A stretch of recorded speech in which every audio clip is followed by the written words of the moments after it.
La conscience est l'unique réalité, alors l'intégrité de l'esprit est l'acte le plus sacré qui soit.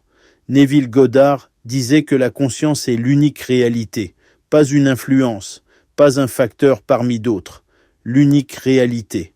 Et Ralph Waldo Emerson disait qu'il n'y a rien de plus sacré que l'intégrité de son propre esprit. Si ces deux hommes disent vrai, alors quelque chose de fondamental change.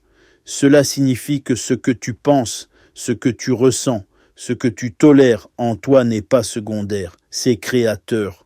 Nous avons été habitués à croire que le monde est premier, que les circonstances sont premières, que les événements sont premiers.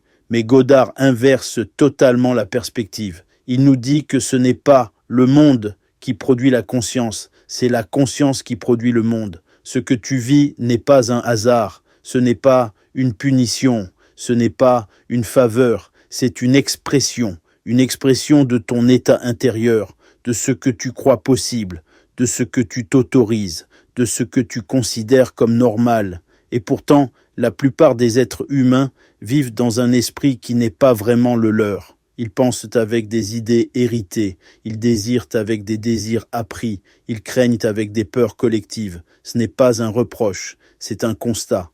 On leur a appris quoi penser, comment se comporter, ce qui est acceptable, ce qui est risqué, ce qui est raisonnable. Et peu à peu, sans même s'en rendre compte, ils ont cédé leur souveraineté intérieure. C'est là qu'Emerson intervient, calmement, fermement, sans compromis. Il dit qu'il n'y a rien de sacré si ce n'est l'intégrité de ton propre esprit, pas ta réputation, pas ton statut, pas ton confort, pas même ton appartenance, ton esprit, car c'est là que tout commence, c'est là que tout naît, c'est là que tout se décide. Si la conscience est l'unique réalité, alors ton esprit n'est pas un simple outil, il est un lieu de gestation. Ce que tu y nourris, ce que tu y répètes, ce que tu y tolères, finit toujours par prendre forme.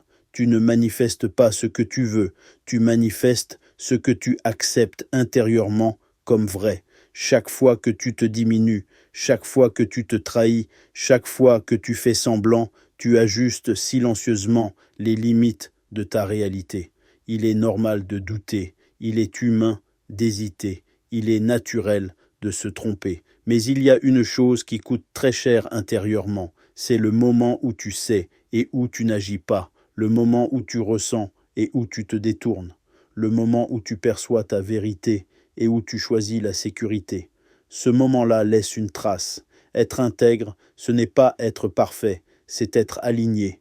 Et parfois, être aligné, c'est être seul, seul dans sa vision, seul dans son rythme, seul dans sa sensibilité. Mais il vaut mieux être seul et vrai que entouré et fragmenté. Si la conscience est l'unique réalité, alors ton esprit est un sanctuaire, et ce que tu y laisses entrer devient une prière silencieuse, une prière constante, une prière créatrice. Tu n'es pas responsable du monde entier, mais tu es responsable de ce que tu autorises à vivre en toi. Peut-être que le travail de ta vie n'est pas de convaincre, peut-être qu'il n'est pas de réussir, peut-être qu'il n'est même pas d'être compris.